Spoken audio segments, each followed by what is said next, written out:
बच्चों, हम कक्षा 10th की सामाजिक विज्ञान की पुस्तक भारत और समकालीन विश्व भाग 2 का अध्ययन कर रहे हैं और इसमें हमारा तीसरा अध्याय चल रहा है भूमंडलीकृत विश्व का बनना। और इसमें आज हमारा अगला विषय है भारत से अनुबंधित श्रमिकों का जाना। भारत से अनुबंधित श्रमिकों का जाना। देखिए, भारत से अनुबंधित श्रमिकों का जाना 19वीं शताब्दी के अंदर भारत से बहुत दूर दूर के देशों में इन अनुबंधित श्रमिकों को ले जाया जाता था, यानी इनसे अनुबंध किया जाता था और फिर दूर देशों के अंदर इनको काम कराने के लिए ले जाया जाता था और इनको गिरमिटिया मजदूर भी कहते थे। 19वीं सदी में भारत से अनुबंधित यानी गिरमिटिया श्रमिकों को दूर दूर के देशों में ले जाया जाता था। इस नई दुनिया में क्या था, जहां ले जाते थे वहां पर क्या होता था? एक तरफ तो आर्थिक वृद्धि थी और दूसरी तरफ ऐसी जनता थी जिसके बहुत सारे कष्ट ही कष्ट थे। एक तरफ आय में बहुत वृद्धि थी तो दूसरी तरफ गरीबी में बहुत वृद्धि थी। एक तरफ तकनीकी रूप से विकास था तो दूसरी तरफ उत्पीड़न ही उत्पीड़न था। इस नई दुनिया में एक तरफ आर्थिक वृद्धि थी तो दूसरी तरफ जनता के कष्टों में वृद्धि थी। यानी एक तरफ तो खूब कमाई हो रही थी लोगों की बागानों से, खदानों से, और दूसरी तरफ जो काम करने वाले अनुबंधित मजदूर जाते थे इनके कष्ट ही कष्ट थे। एक तरफ तो आय में वृद्धि हो रही थी, यानी उनकी तो कमाई हो रही थी जो खदानों वाले और बागानों वाले थे, और जो मजदूर थे वो गरीब से गरीब होते जा रहे थे। और एक तरफ तकनीकी रूप से खूब प्रगति हो रही थी तो दूसरी तरफ उन मजदूरों का उत्पीड़न हो रहा था। एक तरफ तकनीकी प्रगति थी तो दूसरी तरफ उत्पीड़न था। 19वीं शताब्दी में भारत और चीन से लाखों मजदूरों को वहां पर ले जाया जाता था दूर देशों के अंदर, और उनसे वहां ले जा करके खदानों में, बागानों में, रेल और सड़क निर्माण परियोजनाओं के अंदर उनसे काम करवाया जाता था। 19वीं सदी में भारत और चीन के लाखों मजदूरों को बागानों में, खदानों में और सड़क और रेलवे निर्माण परियोजनाओं में काम करने के लिए दूर देशों में ले जाया जाता था। इनको ले कैसे जाते थे? पहले इनके साथ अनुबंध करते थे, यानी एग्रीमेंट होता था, और उस अनुबंध के हिसाब से इन मजदूरों को जो इनके मालिक होते थे, चाहे वो खदान मालिक थे, चाहे वो बागान मालिक थे, उनके यहाँ पर कम से कम 5 वर्षों तक उनको काम करना पड़ता था और उसके बाद में फिर वो स्वदेश वापस लौट करके आ सकते थे। इन श्रमिकों के साथ अनुबंध या एग्रीमेंट किया जाता था और इन अनुबंधों में यह शर्त होती थी कि यदि मजदूर अपने मालिक के बागानों में 5 साल काम कर लेगा तो फिर वह स्वदेश लौट सकता है। यानी कम से कम उसको 5 वर्ष उसके पास काम करना होता था और तब स्वदेश वापस आने की छूट मिलती थी। अब यहां पर जाते कौन से थे? हमारे यहां भारत से ज्यादातर ये श्रमिक जो जाते थे वो पूर्वी उत्तर प्रदेश के होते थे, बिहार के भी होते थे, मध्य भारत के होते थे, और तमिलनाडु जैसे ये जो सूखे जगह थी वहां से ये मजदूर ज्यादातर जाते थे। भारत में ज्यादातर ये श्रमिक पूर्वी उत्तर प्रदेश, बिहार, मध्य भारत और तमिलनाडु के सूखे इलाकों से जाते थे, क्योंकि 19वीं सदी के अंदर इन इलाकों में भारी बदलाव आने लग गए थे। क्या बदलाव आ रहे थे कि वहां के जो कुटीर उद्योग धंधे थे वो बंद हो गए थे। उसके अलावा वहां पर जो जमीन थे उनके भाड़े बहुत ज्यादा बढ़ा दिए गए थे और बागानों और खदानों के लिए वहां की जो जमीनें थी उनको साफ कराया जा रहा था। तो जब जमीन ही नहीं रहेगी तो वो करेंगे क्या? तो मजबूरी में उनको मजदूरी करने के लिए विदेशों में भेजा जाता था अनुबंध करके। 19वीं सदी के मध्य में इन इलाकों में भारी बदलाव आने लगे थे। कुटीर उद्योग खत्म हो रहे थे। प्राचीन काल से हमारे यहाँ कुटीर उद्योग धंधे चलते थे घर घर के अंदर, और उससे सब घर अपना बढ़िया जीवन यापन करते थे। अब वो कुटीर उद्योग धंधे बंद हो चुके थे और जमीनों का भाड़ा बढ़ा दिया गया था। यानी जब बटाई पर जमीन लेते थे किसान बड़े जमींदारों से, तो उसके एवज में वो बदले में उसका कुछ खर्चा देते थे, यानी उसको पैसे देते थे साल भर के हिसाब से। तो वो भाड़ा भी बहुत ज़्यादा बढ़ गया था क्योंकि ज़मीनें बहुत कम रह गई थी, और उसके अलावा खानों और बागानों के लिए ज़मीनों को साफ किया जा रहा था। ये जो बटाई पर जमीनें ली जाती थी, इन जमीनों का भाड़ा किसान चुका ही नहीं पाते थे, वो इतना ज़्यादा भाड़ा होने लग गया था। ये बटाई पर जमीन ले तो लेते थे लेकिन उसका भाड़ा नहीं चुका पाते थे।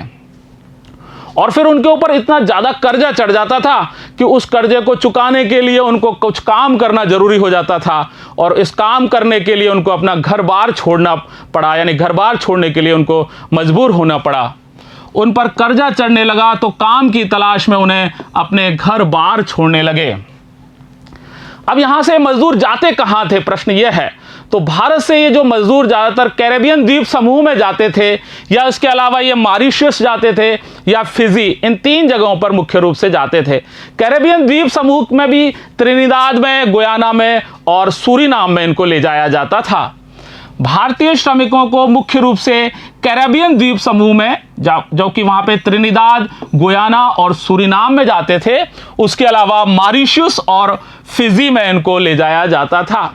और जो तमिल अप्रवासी थे, यानी तमिल हमारे दक्षिण भाग से, तमिलनाडु से जाने वाले जो श्रमिक थे, वो सीलोन और मलाया में उनको ले जाया जाता था। तमिल अप्रवासी सीलोन और मलाया जाकर काम करते थे। और बहुत सारे ऐसे मजदूर भी थे जिनको असम के बागानों में, चाय के जो बागान हैं, वहां पर काम करने के लिए ले जाया जाता था। बहुत सारे अनुबंधित श्रमिकों को असम के चाय बागानों में काम करवाने के लिए ले जाते थे। ये देखिए, एक चित्र है त्रिनिदाद के कोको बागान का चित्र है, जहां पर भारतीय गिरमिटिया मजदूर काम कर रहे हैं, और ये 19वीं शताब्दी के प्रारंभ का चित्र है। त्रिनिदाद के कोको बागान में काम करते भारतीय गिरमिटिया मजदूर 19वीं सदी के प्रारंभ में। जैसा कि मैंने आपको बताया था, इन अनुबंधित मजदूरों को ही गिरमिटिया मजदूर कहते थे। अनुबंधित जो श्रमिक होते थे, जिनको अनुबंध करके ले जाया जाता था। अब ये इन मजदूरों की भर्ती का काम कौन करता था? इन मजदूरों की भर्ती का काम इनके जो खदानों के या बागानों के जो मालिक होते थे, उन मालिकों के एजेंट करते थे, और उसके बदले में वो कमीशन भी लेते थे। मजदूरों की भर्ती का काम मालिकों के एजेंट किया करते थे, और एजेंटों को कमीशन मिलता था। बहुत सारे श्रमिक तो इसलिए चले जाते थे क्योंकि उनके गांव में उनके साथ बहुत उत्पीड़न होता था, और वो गरीबी के शिकार भी होते थे, इसलिए वो अनुबंध को मान जाते थे और वो जाने के लिए तैयार हो जाते थे। बहुत सारे श्रमिक अपने गांव में होने वाले उत्पीड़न और गरीबी के कारण भी इन अनुबंधों को मान लेते थे। और जो एजेंट थे, जो इन मजदूरों से समझौता करते थे, उनको ले जाने के लिए वो उनको बहुत सारी झूठी खबरें देते थे। कहाँ जाना है ये भी सही नहीं बताते थे, वहाँ क्या काम है ये भी सही नहीं बताते थे, और कौन सी यात्रा के द्वारा जाना है इस प्रकार की जानकारी भी वो ठीक प्रकार से नहीं देते थे। और वो जो नई जगह है, उस नई जगह पर जीवन और कार्य कैसा होगा, इस प्रकार से भी वो सही जानकारी नहीं देते थे। एजेंट भी इन श्रमिकों को झूठी जानकारी देते थे। कहाँ जाना है, यात्रा के साधन क्या होंगे, यानी जल से जाना है, थल से जाना है, कैसे जाना है, वो जानकारी भी नहीं दी जाती थी। और वहाँ पे क्या काम करना है, इस बारे में भी सही जानकारी नहीं देते थे। यानी नई जगह पर काम और जीवन के हालात कैसे होंगे, ये उस जाने वाले को पता ही नहीं होता था। इस बारे में उनको सही जानकारी नहीं दी जाती थी। और बहुत सारे श्रमिकों को तो ये भी पता नहीं होता था कि वो जहां जा रहे हैं वो कैसी यात्रा है। उनको ये भी पता नहीं होता था कि उनको बहुत लंबी समुद्री यात्रा के द्वारा वहां पहुंचना है। बहुत सारे श्रमिकों को तो यह भी नहीं बताया जाता था कि उन्हें लंबी समुद्री यात्रा पर जाना है। और अगर यदि कोई श्रमिक अनुबंध के लिए राजी नहीं होता था, तो वो एजेंट उनका अपहरण भी कर लेते थे या करवा देते थे। अगर कोई मजदूर अनुबंध के लिए राजी नहीं होता था, तो एजेंट उसका अपहरण तक कर लेते थे। और फिर 19वीं शताब्दी के अंदर इस अनुबंध व्यवस्था को नई दास प्रथा के नाम से जाना गया। लोगों ने कहा कि ये तो जैसे पहले दास प्रथा चलती थी, अब उसी प्रकार की एक नई दास प्रथा आ चुकी है। 19वीं सदी की इस अनुबंध व्यवस्था को लोगों ने नई दास प्रथा का भी नाम दिया है। बागानों में या कार्यस्थलों पर जब वो लोग पहुंचते थे, तो वो जैसी उम्मीद करते थे कि वहां कैसा होगा, वैसा होगा, बढ़िया होगा, ऐसा कुछ भी नहीं होता था। उनकी अपेक्षाओं के हिसाब से बिल्कुल ही विपरीत होता था। वहां तो उम्मीद कुछ करके जाते थे, मिलता कुछ और ही था। बागानों में या कार्यस्थल पर पहुंचने के बाद मजदूरों को पता चलता था कि वे जैसी उम्मीद कर रहे थे, वहां वैसे हालात नहीं थे। वहाँ उस नई जगह पर जाने पर उनको पता लगता था कि यहाँ का जीवन और कार्य स्थितियाँ दोनों ही बहुत कठोर हैं, कठिन हैं, यहाँ तो बहुत मुश्किलें हैं। और फिर उन मजदूरों के पास कोई ऐसे कानूनी अधिकार भी तो नहीं थे जिससे वो अपना बचाव कर पाते। नई जगह का जीवन और कार्य स्थितियां कठोर थी और मजदूरों के पास कोई कानूनी अधिकार भी नहीं थे। फिर भी जब अब चले गए तो अपनी जिंदगी तो जीनी है। कुछ लोग वहीं जा करके अपने मस्त हो जाते थे और जिंदगी जीने के अपने बढ़िया बढ़िया नए तरीके वो ढूंढ लेते थे। इन सब के बावजूद मजदूरों ने जिंदगी बसर करने के अपने तरीके ढूंढ निकाले थे। यद्यपि इनमें से कुछ लोग तो भाग करके जंगलों में भी चले जाते थे और वो वापस कभी आना ही नहीं ये सोच करके जाते थे, लेकिन उनमें से कुछ लोग पकड़े जाते थे और अगर पकड़े जाते थे तो उनको बहुत कठोर दंड दिया जाता था। बहुत सारे तो भागकर जंगलों में चले गए। अगर ये मजदूर पकड़े जाते थे तो उन्हें भारी सजा दी जाती थी। बहुतों ने अपनी पुरानी और नई संस्कृतियों का सम्मिश्रण करके आत्माभिव्यक्ति के नए तरीके खोज लिए थे। यानी पुरानी जो संस्कृति थी और नई संस्कृति जो उन्होंने वहां जाकर के देखी थी, उनको आपस में मिला लिया था और अपने मन लगाने के नए नए तरीके उन्होंने ढूंढ लिए थे। बहुतों ने अपनी पुरानी और नई संस्कृतियों का सम्मिश्रण करके आत्माभिव्यक्ति के नए तरीके खोज लिए थे। मन के अनुभव व्यक्त करने के नए नए तरीके उन्होंने ढूंढ लिए थे। त्रिनिदाद के अंदर मुहर्रम का जब जुलूस निकलता था तो उस जुलूस को लोगों ने वहां पर विशाल उत्सवी मेले के रूप में तब्दील कर दिया था और उसका नाम उन्होंने होसे रख दिया था। इमाम हुसैन के नाम पर उसका नाम उन्होंने होसे रख दिया था और इसके अंदर सभी धर्मों के मजदूर शामिल होते थे। त्रिनिदाद में मुहर्रम के सालाना जुलूस को एक विशाल उत्सवी मेले के रूप में मनाया जाने लगा जिसका नाम होसे रख दिया गया था, जिसमें सभी धर्मों के मजदूर हिस्सा लेते थे। होसे नाम क्यों रखा था? इमाम हुसैन के नाम पर उस उत्सव का, उस मेले का नाम होसे रख दिया गया था। जो पहले मुहर्रम का जुलूस निकलता था, उस जुलूस के स्थान पर अब विशाल मेला लगाया जाता था।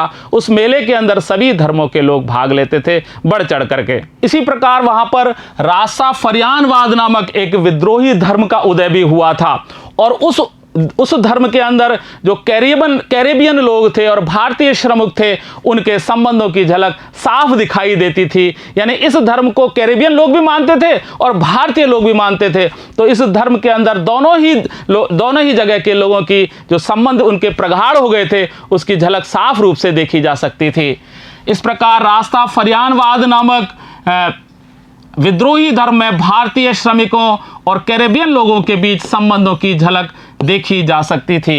ये जो रास्ताफरियानवाद विद्रोही धर्म था, इसको जमैका के रैगे गायक बॉब मॉर्ले ने ख्याति के शिखर पर पहुंचा दिया था। यानी इस धर्म को उसने अपना करके उसको ख्याति दिलाई थी बहुत ज़्यादा।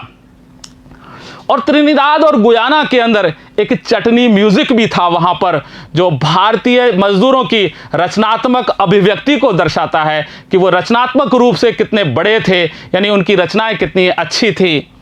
त्रिनिदाद और गुयाना में मशहूर चटनी म्यूजिक से भारतीय श्रमिकों की रचनात्मक अभिव्यक्ति का उदाहरण है। वहां का चटनी म्यूजिक बहुत प्रसिद्ध हो गया था और इस सांस्कृतिक समागम के अंदर विभिन्न स्थानों की बहुत सारी चीजें आपस में एक दूसरे से आकर के घुल मिल जाती थी और उनके रूप रंग बदल जाते थे और उसका जो असली रूप था वो बदल जाता था और एक नया ही रूप निकल करके सामने आता था।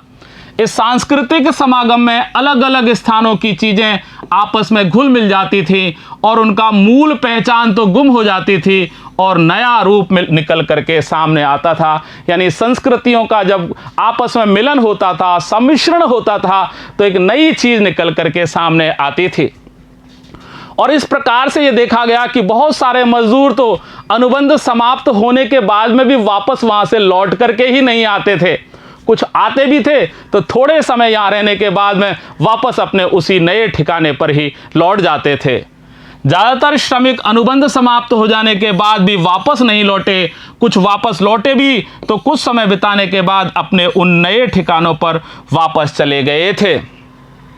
और इसीलिए ये जो देश थे जहाँ पर ये गए थे, चाहे कैरेबियन द्वीप था या कोई फिजी था, वहाँ पर भारतीय मूल के लोगों की संख्या बहुत ज़्यादा हो गई थी।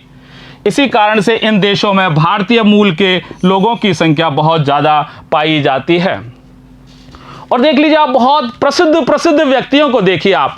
नोबेल पुरस्कार विजेता साहित्यकार वीएस नायपाल की बात करें अपन, चाहे वेस्ट इंडीज क्रिकेट टीम के खिलाड़ी रहे शिवनारायण चंद्रपाल या राम नरेश शरवण, ये सारे के सारे जो भारतीय अनुबंधित श्रमिक थे उनके ही वंशज हैं। वेस्ट इंडीज के क्रिकेटर शिवनारायण चंद्रपाल और राम नरेश शरवण भारत से गए अनुबंधित मजदूरों के वंशज थे। नोबेल पुरस्कार विजेता साहित्यकार वीएस नायपाल हो, चाहे वेस्ट इंडीज के क्रिकेटर शिवनारायण चंद्रपाल हो, चाहे राम नरेश शरवण हो, यहां से जो मजदूर गए थे उनके ही वो वंशज हैं। और जैसे 20वीं शताब्दी आई तो 20वीं शताब्दी के शुरुआत से ही भारत के राष्ट्रवादी जो नेता थे वो इस व्यवस्था से बहुत नाराज थे। उन्होंने इस व्यवस्था को बहुत खराब व्यवस्था बताया था। 20वीं सदी के शुरुआती सालों से ही हमारे देश के राष्ट्रवादी नेता इस प्रथा का विरोध करने लगे थे। उनका मानना था कि ये जो व्यवस्था है ये बहुत ही क्रूर और अपमानजनक व्यवस्था है। उनके अनुसार यह बहुत अपमानजनक और क्रूर व्यवस्था थी और उनके इसी दबाव के कारण फिर 1921 के अंदर इस भारत से अनुबंधित श्रमिकों को ले जाने की जो व्यवस्था थी इसको समाप्त करने की घोषणा कर दी गई थी। इसी दबाव से 1921 में से खत्म कर दिया गया था। फिर भी कई दशकों तक भारतीय अनुबंधित श्रमिकों के जो वंशज थे वो वहां पर अल्पसंख्यकों की तरह बेचैन जिंदगी जीते ही रहे थे। फिर भी कई दशकों तक भारतीय मजदूरों के वंशज कैरेबियन द्वीप समूह में अल्पसंख्यकों का बेचैन जीवन जीते ही रहे थे। वहां के लोग उनको कुलियों की तरह मानते थे और उनके साथ कुलियों जैसा ही वो व्यवहार भी वैसा ही करते थे। वहां के लोग उन्हें कुली मानते थे और उनके साथ कुलियों जैसा ही व्यवहार करते थे। और नायपाल के जो उपन्यास हैं उन सभी उपन्यासों के अंदर विछोह और परायेपन के एहसास को खूब ठीक प्रकार से देखा जा सकता है। नायपाल के उपन्यासों में विछोह और परायेपन के एहसास को खूब देखा जा सकता है कि कैसे यहाँ से विछोह होकर के जाते थे और कैसे यहाँ से पराये हो जाते थे। इसको उनके उपन्यासों के अंदर झलक दिखाई देती है। एक गिरमिटिया मजदूर की आप बीती उसने स्वयं ने लिखी है, रामनारायण तिवारी ने। उसको आप देखिए। रामनारायण तिवारी भारत से गए एक गिरमिटिया मजदूर थे जिन्होंने 20वीं सदी की शुरुआत में डेमेरारा में 10 साल काम किया था। उनके इस संस्मरण का एक अंश आपको यहां पर मिलेगा। यानी रामनारायण तिवारी यहां से गए थे और डेमेरारा के अंदर रहे थे। 20वीं शताब्दी के प्रारंभ की बात है। 10 साल तक वो वहां रहे और उन्होंने वहां पर क्या देखा, क्या उन्होंने उनके साथ जो घटा था उसका उन्होंने इसमें वर्णन किया है। तमाम कोशिशों के बावजूद मैं उन कामों को ठीक से नहीं कर पाया जो मुझे सौंपे गए थे। रामनारायण तिवारी बताते हैं कि मुझे जहां जो भी काम दिया जाता था वहां पर उसको ठीक करने के लिए मैं बहुत कोशिशें करता था, पर वो मुझसे ठीक ढंग से हो ही नहीं पाते थे। कुछ ही दिनों के भीतर मेरे हाथ सब जगह से छिल गए और मैं हफ्ते भर तक काम पर नहीं जा पाया था। यानी उन्होंने कहा कि जब मैं थोड़े ही दिन काम किया तो इतना कठोर काम था कि मेरे हाथ चारों तरफ से सब तरफ से वो छिल गए और इसका परिणाम ये हुआ कि मैं कुछ दिनों तक काम पर ही नहीं जा पाया था और जिसके लिए मुझे सजा दी गई। 14 दिन जेल में मुझे काटने पड़े थे। सजा के रूप में 14 दिन जेल में बिताने पड़े।